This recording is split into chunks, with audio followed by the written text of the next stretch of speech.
What does it mean for a nation to never surrender and to still exist centuries later because of that choice? Here's the counterintuitive truth. The Seminole are the only native nation in the United States that never signed a formal peace treaty ending war with the U.S. government.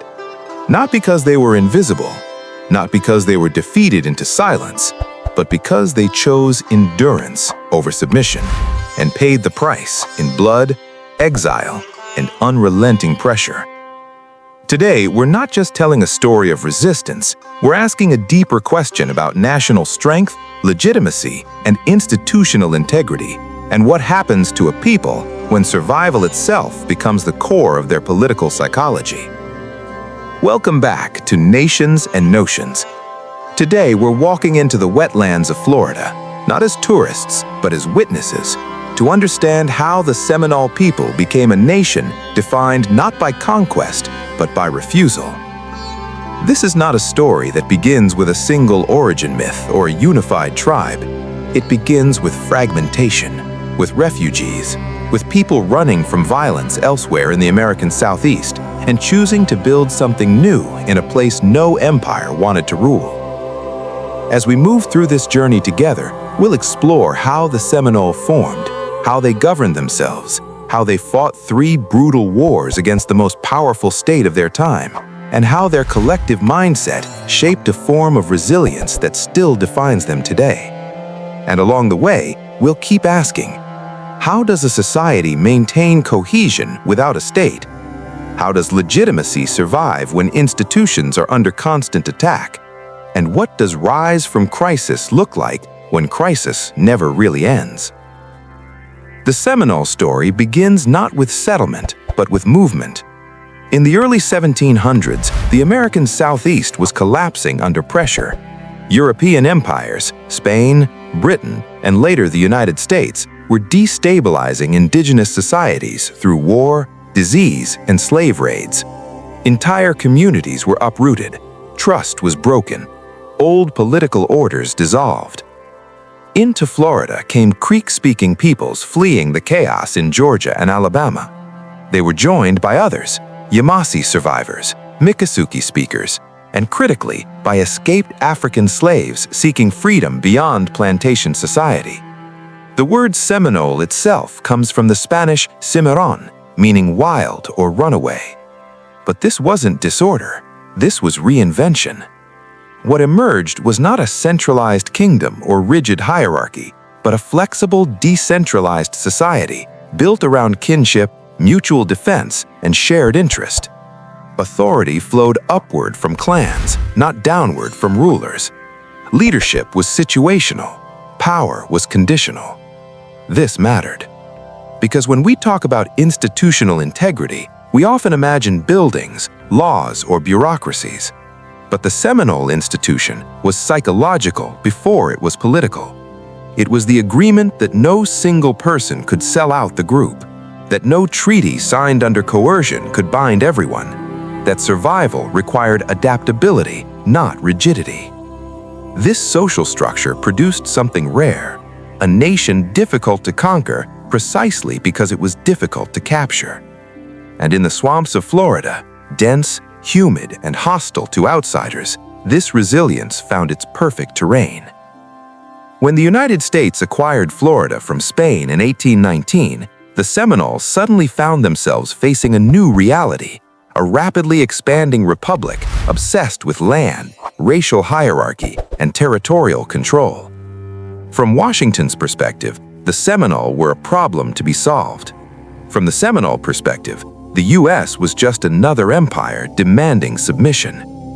What followed were 3 Seminole Wars, among the longest and costliest Indian wars in U.S. history.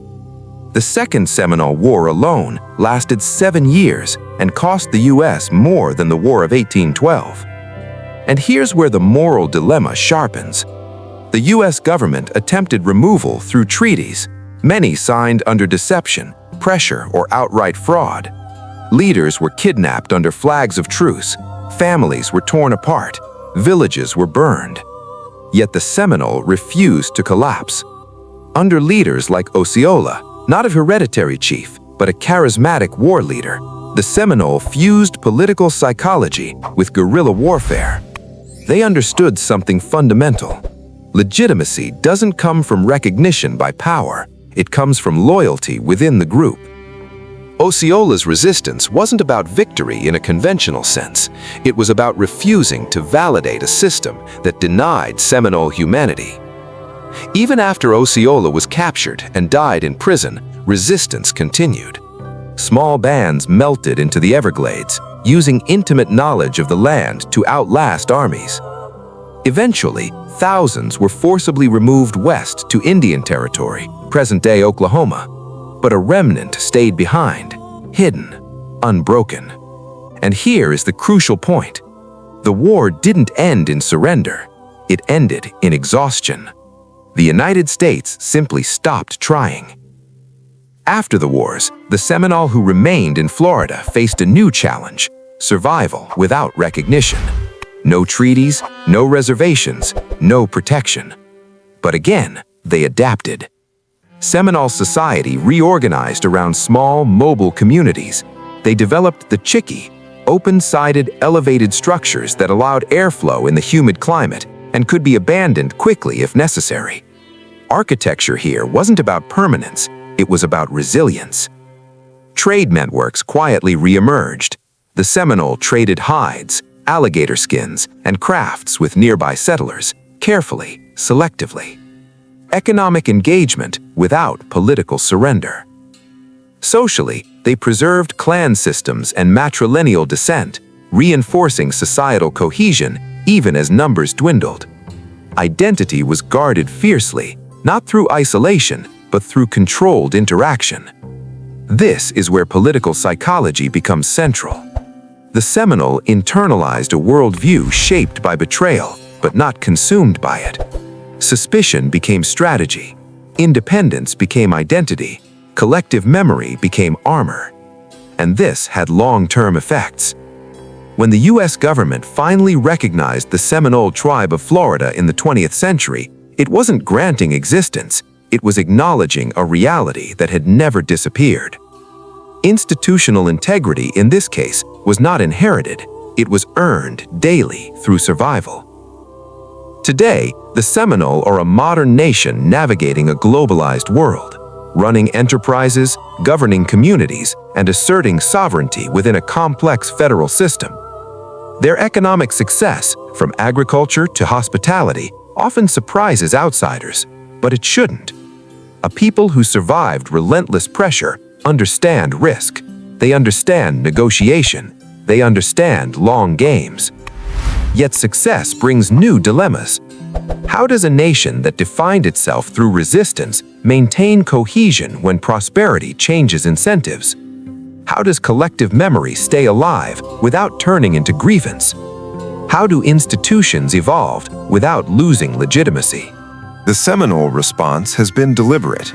Governance structures emphasize cultural preservation alongside economic development. Education is tied to identity. Language revitalization is treated as strategic, not symbolic. This is crisis recovery at a civilizational scale, not a return to the past, but a careful integration of it. The Seminole didn't rise from crisis once, they rose repeatedly, and each time they refined their collective mindset. The Seminole story forces us to rethink what national strength really means. It's not domination, it's not recognition by powerful institutions, and it's not victory in war. National strength, as the Seminole demonstrate, lies in legitimacy that flows from shared moral choices, in resilience built into social structure, in institutional integrity that survives without buildings, borders, or armies. They remind us that societal cohesion isn't created by force, it's sustained by trust. That political psychology shapes destiny as much as economics or geography. And that sometimes refusing to surrender isn't about defiance, but about preserving the right to choose who you are. As we reflect on this story, we're left with a quiet question, one worth carrying into our own time. When pressure comes, What parts of our identity are non-negotiable? And what does it truly mean for a nation or a people to endure? If this story resonated with you, we invite you to reflect, discuss, and share your perspective below. Because history doesn't just tell us where we've been, it challenges us to decide who we become. This has been Nations and Notions.